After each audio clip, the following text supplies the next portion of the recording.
আম্মার বিন জুমুর রাদিয়াল্লাহু তাআলা এর কথা মনে পড়ে। 60 বছর 65 বছরে উহুদের ময়দানে 4 সন্তান পাঠাই দিয়েছে, যা শহীদ হয়ে নিজ পোশাক পরেছে। ইয়া রাসূলুল্লাহ কেমন লাগছে? 65 বছরের বুড়া বৃদ্ধ, ইয়া রাসূলুল্লাহ যুদ্ধে যাব।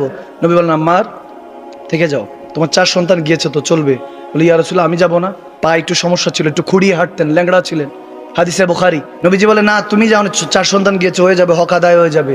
বলে ইয়া রাসূলুল্লাহ আমি যাব না, আপনার হুকুম তো অমান্য করার সুযোগ নেই। শুধু এতটুকু জানতে চাই আপনার আম্মা 65-70 বছরের এই ল্যাংড়া বুড়াকে যদি শহীদ হয় আল্লাহ জান্নাত দিবে? সুবহানাল্লাহ। নবীজি চোখের পানি ছেড়ে দিয়েছেন রাহমাতুল্লাহ আলাইহি। শহীদ হওয়ার জন্য এত ইচ্ছা লাকা। আপনি বলেছেন শাহাদাতি মুসলমানের একমাত্র তামান্না, ইচ্ছা। এই ইচ্ছা ছাড়া তার কিছু নাই।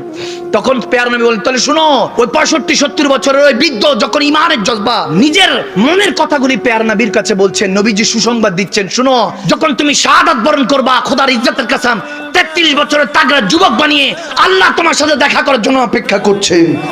তখন বলেন ইয়া রাসূলুল্লাহ তাহলে এই 65 বছর 70 বছরের এই বৃদ্ধ ল্যাংড়া হয়ে কেন থাকবে?